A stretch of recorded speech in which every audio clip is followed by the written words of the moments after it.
Have you ever noticed how people suddenly change toward you the moment you start growing, evolving, or simply becoming more self-aware? One day they cheer you on. The next, they distance themselves, or worse, criticize, belittle, or betray you. Why? Carl Jung had an answer most people aren't ready to hear. He believed that what others reject in you often has nothing to do with you, and everything to do with themselves. Perhaps you ever walked into a room full of people you once called friends, and suddenly felt the energy shift. They smile, but the warmth is gone. They talk, but their words feel rehearsed. And beneath it all, you sense something unspoken, a quiet resentment that wasn't there before. No big fight, no falling out. Just a change in how they look at you. A strange silence in place of support. And it leaves you asking, what did I do wrong? But here's the truth. You didn't do anything wrong. You did something rare. You grew. You changed. You began to see yourself clearly. And that's when people start turning against you. Carl Jung, one of the greatest minds in psychology, once said something few people talk about. People will do anything, no matter how absurd, to avoid facing their own souls. Let that sink in. It means this. When you begin the journey of becoming more self-aware, more honest, more grounded in who you truly are, you unknowingly become a mirror, and not everyone is ready to see what that mirror reflects. Let's say you were the quiet one in your group, the one who always said yes, went along with the crowd, avoided conflict. But one day, after doing the work, maybe therapy, maybe deep introspection, you start setting boundaries. You start saying no. You speak your mind.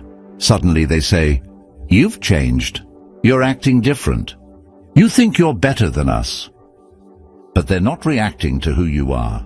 They're reacting to who they can no longer manipulate, control, or feel superior to.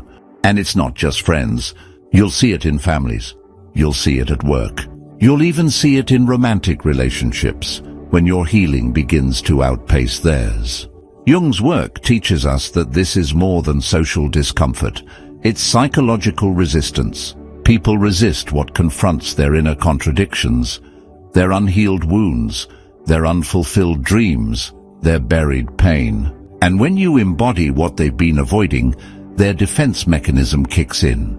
Some will ghost you, some will mock your growth, others will stay, but quietly compete, criticize, or belittle. It's not personal. It's projection. This is the hidden war no one talks about. The war between your evolution and their avoidance. So what's really going on here? Why do people feel threatened by your authenticity, your self-respect, your healing? In the next section, we'll unpack the deep psychological mechanism Carl Jung called shadow projection, and how your very presence can expose someone's emotional blind spots. But first, understand this. The moment you begin living in truth, you will threaten everyone living a lie. Stay with me. The deeper we go, the clearer it all becomes. 1. Growth triggers insecurity in others. Have you ever noticed how the more you begin to change, start working on yourself, setting boundaries, healing, or chasing your goals, the more certain people start acting strange? They grow distant. They get passive-aggressive. Or they start making snide little comments like, "Oh, you've changed.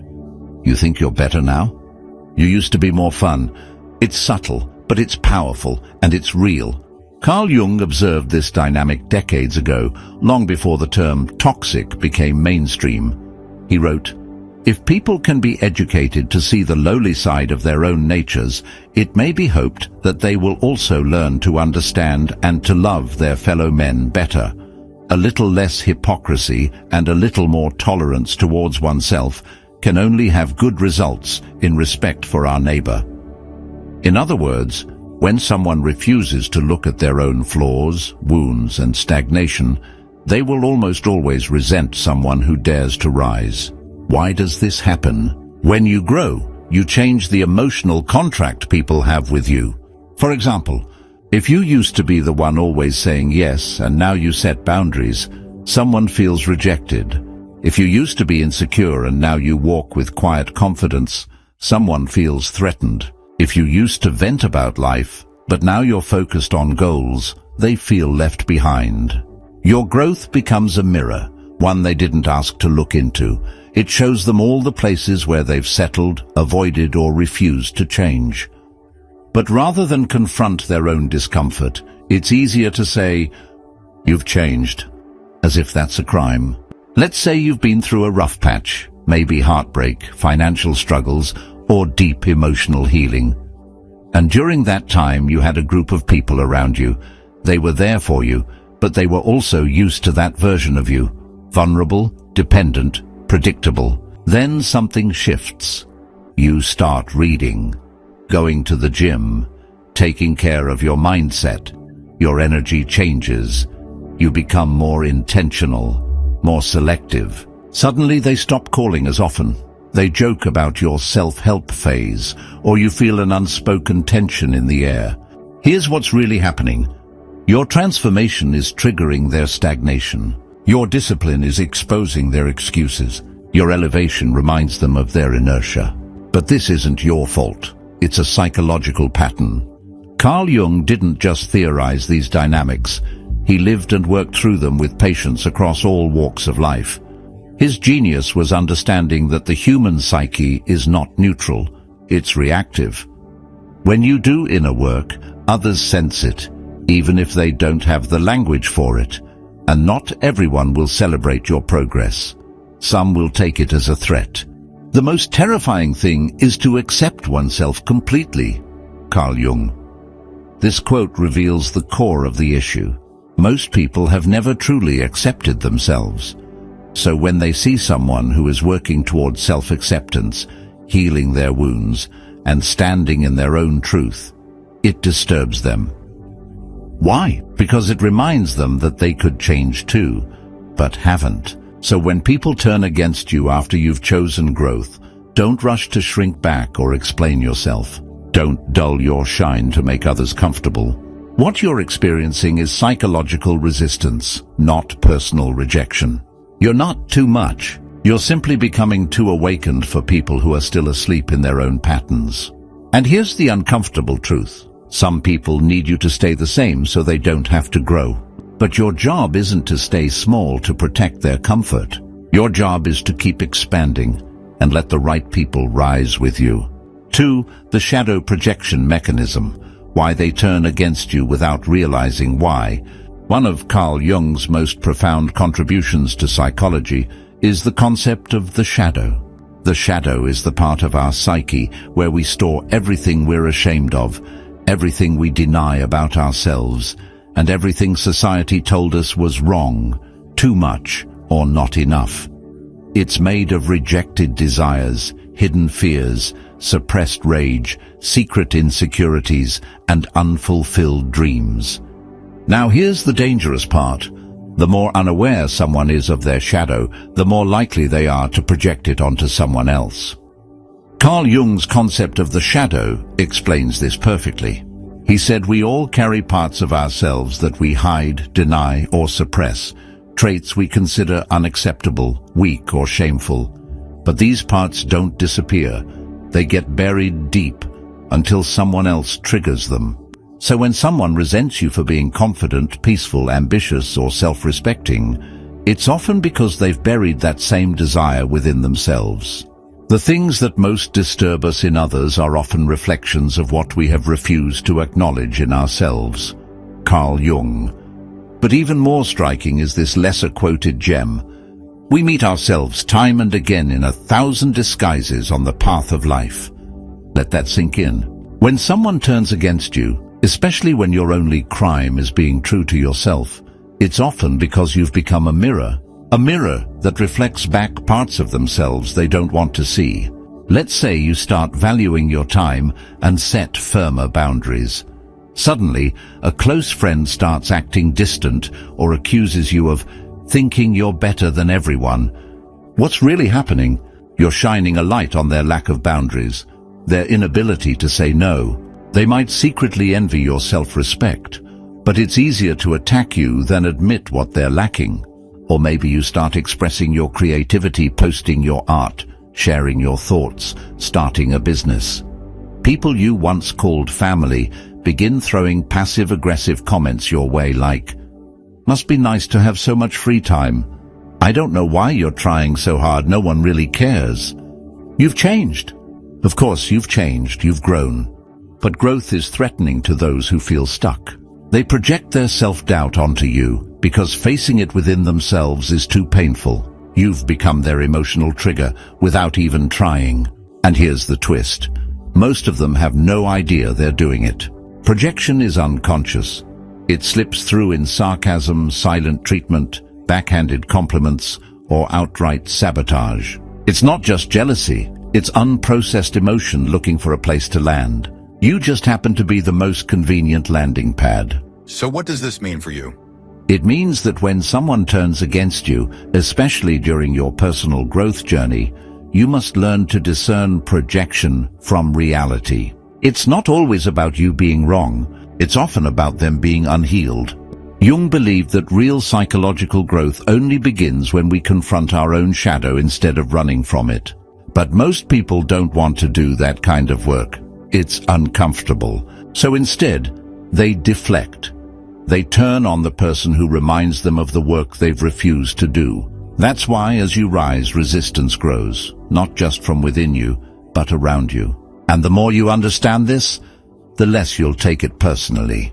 You'll stop shrinking to make others feel comfortable and start protecting your peace like it's sacred, because it is. 3. Authenticity disrupts the social mask. We live in a world that rewards imitation and punishes truth. From school to social media, we're taught, not directly, but by implication, that it's safer to fit in than to be real. We learn to wear masks that make others comfortable, even if it means suffocating ourselves underneath. Carl Jung understood this deeply. He called this mask the persona, the identity we craft to navigate society. But here's the twist. The persona is that which in reality one is not, but which oneself as well as others think one is. Carl Jung. Let that sink in. The persona isn't who you truly are. It's who you and others agree to pretend you are. Now imagine what happens when someone dares to take off that mask. You stop laughing at jokes you don't find funny. You stop agreeing to things you don't believe in. You start showing up raw, real, and unfiltered. And suddenly you're too much, too intense, too honest. Sound familiar? That's because when you take off your mask, you threaten everyone still wearing theirs. Your authenticity becomes a mirror, and not everyone likes their reflection. Let's say you're at a family gathering. For years you've played the peacekeeper, the one who stays quiet to avoid conflict. But one day you calmly speak your truth. You set a boundary. You say no when you usually say, "It's fine." And now suddenly you're the problem. People whisper. They accuse you of changing. They say, "You've become selfish," when in reality, you've become self-aware. But it's not you they're angry at. It's the cracks in their illusion that your truth has exposed. Most people unconsciously structure their relationships around your compliance. Your silence serves their comfort. Your mask validates theirs. But when you begin to live in alignment with who you really are, the power dynamics shift. And those who once benefited from your passivity will feel it. Some will pull away. Others will attack. A few may try to drag you back into your old role, just to make the world feel predictable again. But as Jung warned, this persona we hide behind comes at a cost. Who looks outside dreams. Who looks inside awakes. The moment you choose inner awakening, you lose the luxury of fitting into shallow molds. And that's why people turn. Not because of who you are, but because you dared to stop pretending.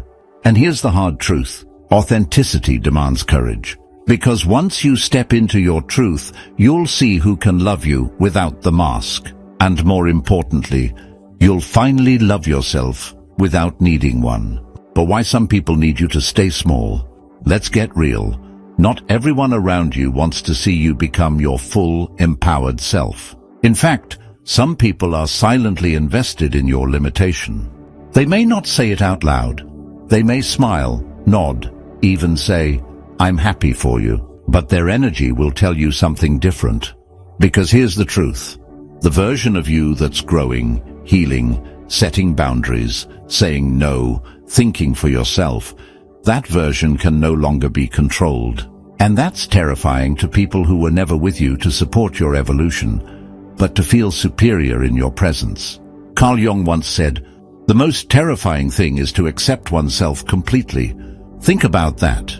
For most people, facing who they truly are is far scarier than staying stuck. So instead of doing the hard work, they try to pull you back down, because it's easier to sabotage someone else's growth than confront their own stagnation. You start setting boundaries with family, and suddenly you're selfish.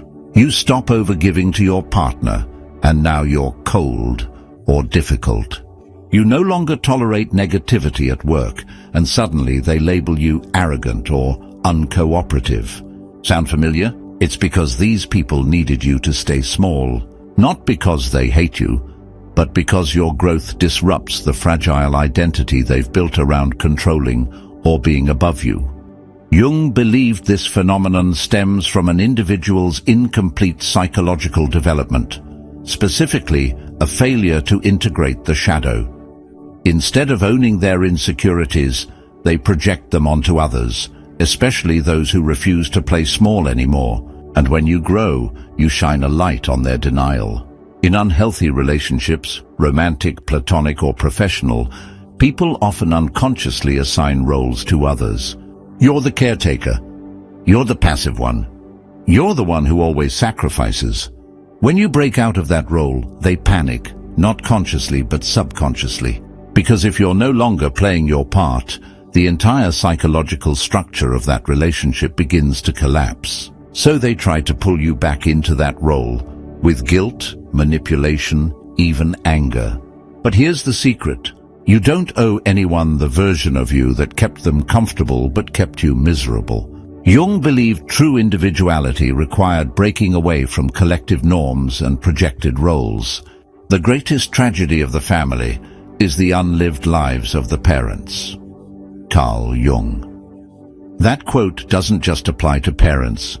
It speaks to every person who unconsciously projects their unrealized dreams, suppressed fears, and unresolved trauma onto those closest to them. And when you stop participating in their projection, you become a threat to their illusion. This isn't about blame, it's about clarity. Once you understand why people needed you to stay small, you stop taking their resistance personally. You see it for what it is, a defense mechanism, a fear response, a cry from the unconscious. But here's the key. Don't dim your light just because someone else refuses to open their eyes. And while this resistance is often painful, it's also a sign that you're evolving into your true self. But what happens when your authenticity leads to isolation? What do you do when your inner growth disconnects you from the people you once called home? That's exactly what we're diving into next, because Carl Jung had a profound answer for that too. 5. The painful beauty of outgrowing relationships. Let's talk about something most people never prepare you for, the loneliness of becoming who you really are. When you commit to healing, when you start breaking generational patterns, when you begin choosing peace over drama, boundaries over approval, and truth over fitting in, you don't just outgrow habits, you outgrow people. And this isn't some dramatic betrayal. It's often slow, quiet, even confusing. Friends stop calling, family members withdraw. Partners start saying, "You've changed." But what they really mean is, "You're no longer who I need you to be for my comfort." Carl Jung understood this deeply. He wrote, "People will do anything, no matter how absurd, to avoid facing their own souls. So when you begin facing yours, doing shadow work, owning your traumas, integrating your pain into power, it's like you're speaking a different language. And many people simply won't have the capacity to meet you where you're going. You used to gossip at work. It made you feel connected. But now you've become more mindful, more purpose-driven, and you stay silent when the backtalk starts. Suddenly your co-workers feel like strangers. You're too quiet, too serious. They feel rejected, but you've just changed your frequency. Or maybe you used to chase people, always texting first, always bending over backward. But now you've stopped begging for crumbs. You've stopped explaining yourself to people who never truly listened, and as a result, some disappear. It hurts, but it's necessary. Carl Jung called this process individuation, becoming your whole, true self, beyond the roles society expects you to play. But here's the catch. Individuation requires separation. Not in a physical sense, but a psychic detachment from the people, systems, and narratives that once defined you. It's a psychological death and rebirth. To become truly whole, we must separate from the collective and face the loneliness of self-realization. Carl Jung. It's not glamorous, it's not always fun. It can feel like walking through a forest, alone, unsure of where you're going. But in that stillness you begin to hear your real voice, not the one shaped by trauma, fear, or people-pleasing, but the one that speaks from within, the one that's been there all along, just waiting for you to stop pretending. This is what no one tells you. Between who you were and who you're becoming, there's a silence, a space of in-between. You're not that old version of yourself anymore, but you're not fully arrived at the new one either. This space is where people drift away. It's where you wonder if something's wrong with you. It's where you may feel like going back. Don't. Because that silence, that space, it's not emptiness. It's sacred ground. It's the cocoon. It's where transformation happens. Jung believed this period of aloneness was essential, because only in solitude can we face our unconscious fully, without the noise of others' projections. So the question becomes, how do you protect your inner world when the outer one begins to resist it? How do you stay grounded when others misunderstand, mislabel, or even attack your growth? That's exactly what we're unpacking next.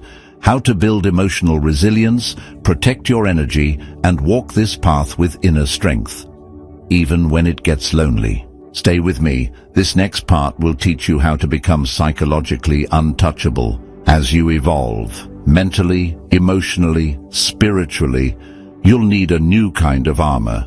Not one made of walls or defenses, but one made of self-awareness. You see, Carl Jung believed that most suffering doesn't come from what happens to us. It comes from how we interpret what happens to us. Until you make the unconscious conscious, it will direct your life, and you will call it fate. Carl Jung. So how do you become psychologically untouchable? You do the work that most people avoid. You meet your shadow. You admit your flaws without shame. You explore the roots of your fear, your anger, your people-pleasing. You take responsibility for your wounds instead of using them as weapons or excuses. And when you do this, when you know where your emotional triggers come from, you become unshakable. Because when someone tries to manipulate you, you recognize the pattern. You don't take the bait. When someone tries to guilt trip you, you don't collapse under it. You pause, reflect, and respond with calm strength. When someone leaves because you no longer serve their ego, you don't beg them to stay. You honor the lesson and move forward. This is what Jung meant by individuation. Not just knowing who you are, but owning it, living it, and protecting it with sacred boundaries. In the end, people don't turn against you because you've done something wrong. They turn against you because your light disrupts their darkness, because your self-worth challenges their need to dominate, because your healing makes their avoidance more obvious. And instead of rising with you, they retreat. Not everyone will walk with you into your next chapter, and that's okay. Carl Jung believed that transformation often comes with loss. But that loss isn't punishment. It's proof you're becoming real. So if you've ever felt confused by someone's shift in energy, if you've lost people after growing, if you've been called names, misunderstood, or quietly cast out, take heart. You're not breaking down, you're breaking free. And remember, you were never meant to dim your light to keep others comfortable. You were meant to become so whole, so true, that nothing and no one can pull you back into the version of yourself you've outgrown. If you're ready to dive deeper into Carl Jung's most life-changing insights and learn how to fully step into your power, make sure you stay with this channel, because this journey into the unconscious has only just begun.